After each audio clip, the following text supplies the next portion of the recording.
Konflik dan masalah pelik adalah dua hal yang seringkali menjadi alat uji untuk kualitas kedewasaan kasih ilahi yang ada di dalam diri seseorang.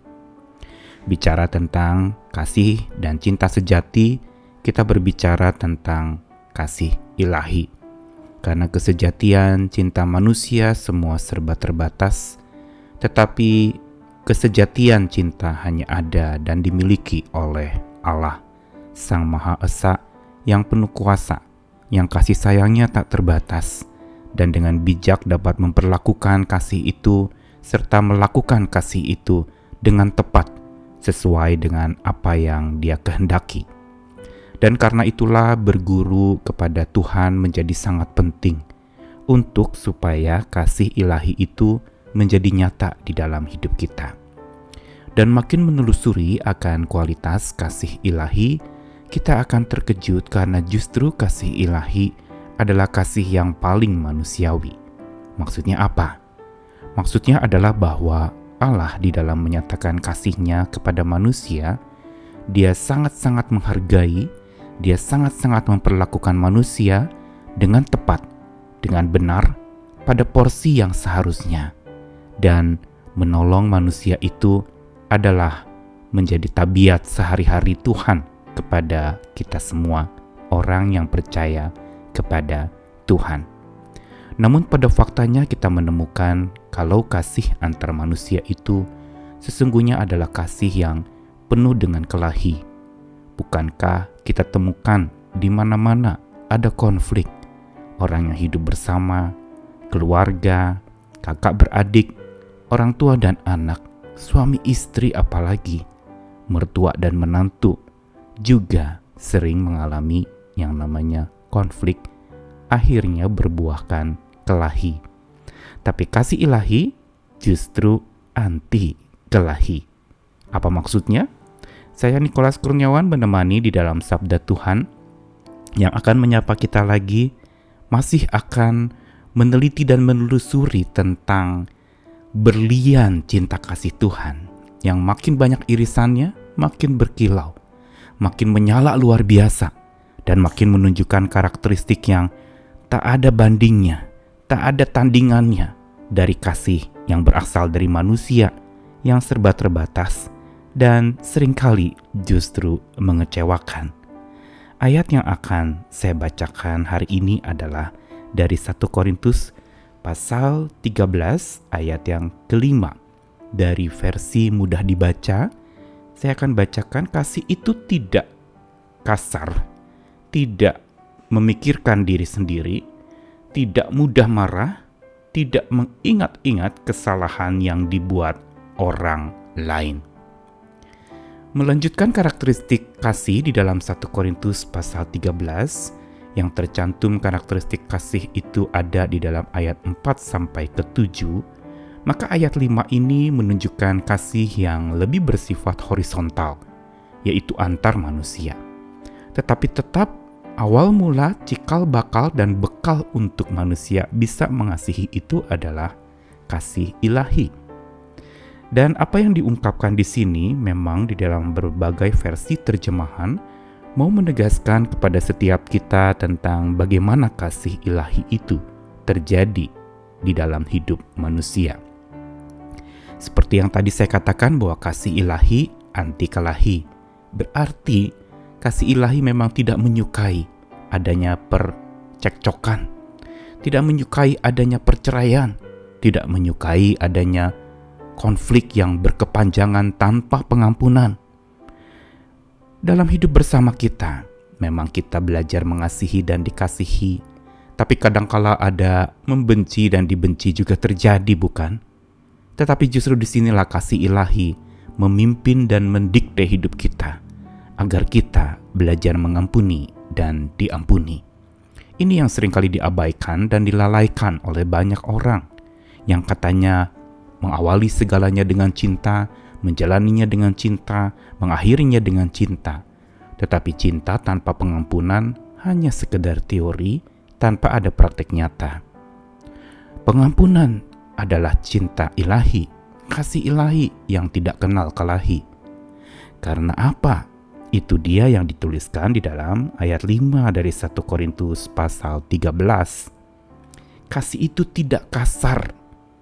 Digunakan sebuah kata, ia melakukan apa yang tepat.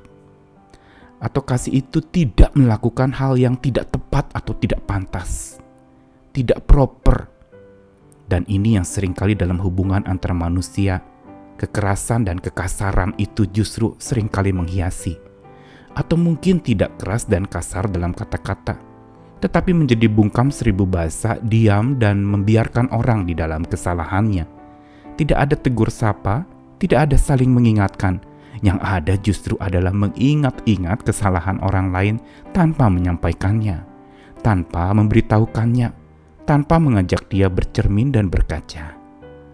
Dan kata kasih itu tidak kasar, berarti menunjukkan, ada dalam versi Alkitab lain, kasih itu tidak melakukan yang tidak sopan.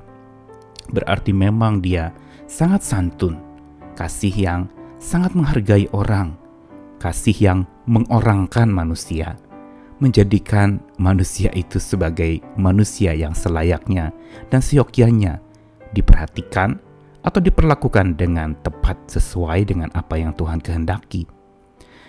Memperlakukan orang lain dengan pantas itu membutuhkan hikmat dari Tuhan. Lalu yang kedua dikatakan kasih itu tidak memikirkan diri sendiri, atau di versi Alkitab lain tidak memegahkan diri. Dan kata ini juga menunjukkan lagi kepada setiap kita bahwa kasih ilahi adalah kasih yang tidak memikirkan akan kepentingan dirinya sendiri, tetapi lebih memikirkan kepentingan orang lain. Inilah pergumulan orang di dalam mengasihi. Musuh kasih bukan benci, tetapi keakuan. Ketika kita yang lebih ingin dipikirkan tanpa kita memikirkan orang lain. Kita yang lebih mudah tersinggung tanpa berpikir bahwa kadangkala kata-kata atau bungkam kita itu menyinggung dan melukai orang lain pula. Lalu dilanjutkan lagi di dalam ayat yang sama ini, kasih itu tidak mudah marah. Berarti memang dia tidak mudah panas atau meledak-ledak karena amarah. Semua orang bisa marah, bahkan Tuhan kita Yesus Kristus juga pernah marah. Tapi dia tidak pernah meledak-ledak dengan amarahnya dan menjadi pemarah. Tetapi seringkali justru di dalam ego dan keinginan untuk lalu kemudian saya menjadi pemenang, seringkali orang menjadi panas oleh amarahnya. Padahal kitab suci sudah ingatkan, jangan sampai amarahmu itu tidak padam sebelum matahari terbenam. Tuhan ingin kita lambat untuk marah. Tuhan ingin kita tidak mudah panas atau tidak mudah tersinggung oleh amarah. Dan yang menarik di dalam ayat ini terakhir adalah bahwa kasih itu adalah tidak mengingat-ingat kesalahan yang dibuat orang lain. Atau dalam versi bahasa Inggrisnya, no record of fault of others. Tidak ada rekaman dari kesalahan orang lain yang ada di benak diri orang itu. Berarti bahwa dia tidak mengingat-ingat, dia tidak mengungkit-ungkit kesalahan itu, dia tidak membangkit-bangkitkan lalu kemudian menyinggung lagi, padahal sudah beres, sudah selesai, sudah saling memaafkan, sudah saling mengampuni. Tapi masih dibahas, bahkan masih terus dibalas. Kalau dia sudah melukai saya juga mau melukai dia. Kalau dia sudah berselingkuh meninggalkan saya, memangnya saya tidak bisa berselingkuh meninggalkan dia. Seringkali jadi hukum balas dendam yang terjadi. Kenapa?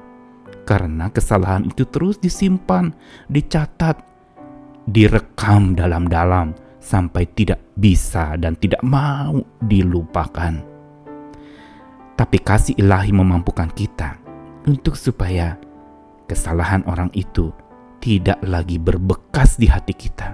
Kita tidak merekam dan mengingat-ingat lagi, tapi menyerahkannya sepenuhnya penghakiman kepada Tuhan dan memohon Tuhan memenuhi hati kita dengan pengampunan daripadanya, agar kita mampu mengampuni sesama kita.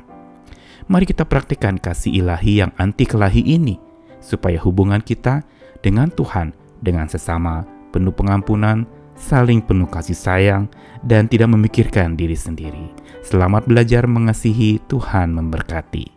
Amin.